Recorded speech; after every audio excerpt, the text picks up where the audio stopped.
මේ තුන්වෙනි වීඩියෝ එක මාගෙන් මම ඔයාලට කියලා දෙන්නේ 10 ශ්‍රේණියේ සමාන්තරාංශ පළවෙනි පාඩමේ වෙන ගැටලුවක් සම්බන්ධවයි. අපි බලමු ඔය ප්‍රශ්නය මොකක්ද කියලා. රූපයේ දක්වන ABCD සමාන්තරාංශයේ BC පාදයේ මධ්‍ය ලක්ෂ්‍ය E වේ. AB සහ DE දික් කළ විට Q හිදී එකිනෙක හමුවේ. AB සමානයි BQ බව සාධනය කරන්න. අපි දැන් මෙම ගැටලුව විසඳන ආකාරය බලමු. රූපයේ දක්වන ABCD සමාන්තරාංශය. ඒ කියන්නේ දැන් අපිට මේක සමාන්තරාංශයක් දීලා තියෙනවා. ඒකේ BC පාදයේ මධ්‍ය ලක්ෂ්‍ය E වේ. BC පාදයේ මධ්‍ය ලක්ෂ්‍ය E නම් අපිට මේකෙදි ගන්න පුළුවන් නේද? BE සමානයි EC කියලා. මේක සමානයි මේක. එතකොට AB සහ DE දික් කළ විට AB සහ DE දික් කළාට පස්සේ Q හිදී හමුවේ. AB සමානයි BQ බව සාධනය කරා. අපි දැන් මෙම ගැටලුව දිහා බැලුවට පස්සේ මේකේ මේ පියවරයන් කීපයක් තියෙනවා. පළවෙනි පියවර තමයි දත්ත.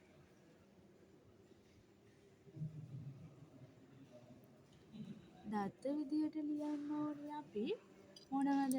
මේකේ දීලා තියෙනවා ABCD සමාන්තරාංශය. ඊළඟ දත්තය විදියට දීලා තියෙනවා BE සමානයි EC කියලා. මේ ගැටලුව ඊළඟ පියවර විදියට සාධනය කළ යුත්තේ. ඊළඟ පියවර තමා නිර්මාණය. අපිට මේකදී නිර්මාණයක් කරන්න නැති නිසා ඒ පියවර නොලිය ඉන්න පුළුවන්. ඊළඟ පියවර විදියට සාධනය. අපි දැන් බලමු මෙම ගැටලුව සාධනය කරන විදිය කොහොමද කියලා. ඔයාලට මේකදී හොයන්න කියලා තියෙන්නේ මොකක්ද? AB සමානයි BQ වන බව. මම මුල්ම පියවර විදියට ගන්නවා මේකෙදී මේ ත්‍රිකෝණ දෙක අංග සම කරන පියවර. මුලින්ම අපි DEC ත්‍රිකෝණය සහ EQB ත්‍රිකෝණය සලකලා එම ත්‍රිකෝණ දෙක අංග සම කරන්න පුළුවන්ද කියලා බලමු. මුලින්ම අපි ලියන්න ඕනි DCE ත්‍රිකෝණය හා EQB ත්‍රිකෝණය සැලකීමෙන්. ඔයාලට දැන් පේනව නේද? මේ ගැටලුවේදී අපිට DCE කෝණයයි EBQ කෝණයයි DCE කෝණයයි EBQ කෝණයයි විශාලත්වයෙන් සමාන වෙනවා. මොකක්ද ඒකට හේතුව? මේ සමාන්තර රේඛා දෙකක් අතර ඒකාන්තර කෝණ වෙන නිසා.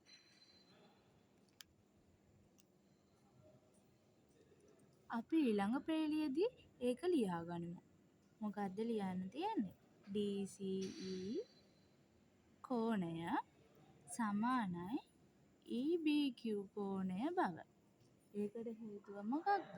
ඒකාන්තර කෝණ විශාලත්වයෙන් සමාන වේ. ඊළඟ පේළියේ අපිට ලියන්න පුළුවන් DEC කෝණය සමානයි BEQ බව.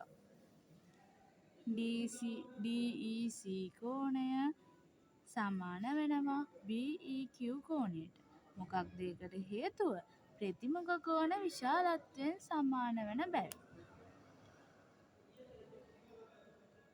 අපි දැන් මෙතෙන්ට ලියන්න ඕනි DEC කෝණය සමානයි BEQ කෝණය.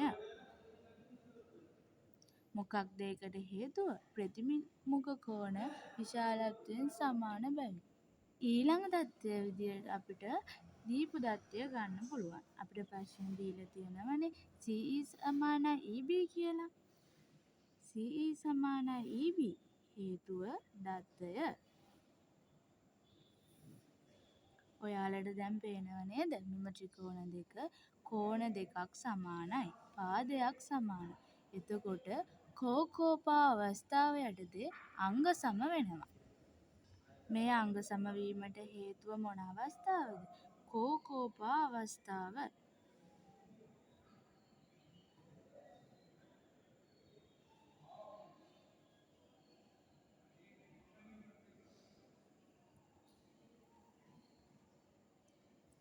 සාමාන්‍යයෙන් ත්‍රිකෝණ දෙකක් අංග සම වුණාට පස්සේ ඒ අංග සම ත්‍රිකෝණවල ඉතිරි අනුරූපාංග සියල්ලම සමාන වන බැවින් DC සමානයි BQ කියලා අපිට ගන්න පුළුවන්.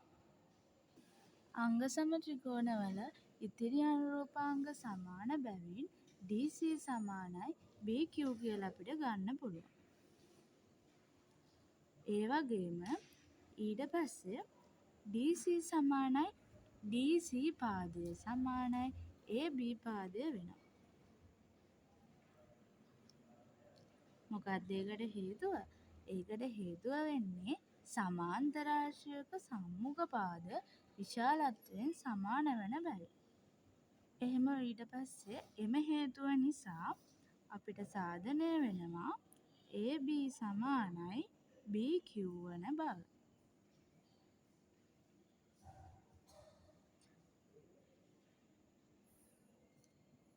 අපි මේ වගේ වීඩියෝස් ඉදිරියටත් දෙන්න බලාපොරොත්තු වෙනවා. ඔයාලට ප්‍රශ්නයට අදාළව දැනගන්න මොන හරි තියෙනම් කමෙන්ට් සෙක්ෂන් එකේ දාගෙන යන්න. ඔයාලට වගේම ඔයාලගේ යාළුවන්ටත් මේක දැනගන්න මේ වීඩියෝ එක ෂෙයා කරලා ලයික් එකකුත් දාන්න.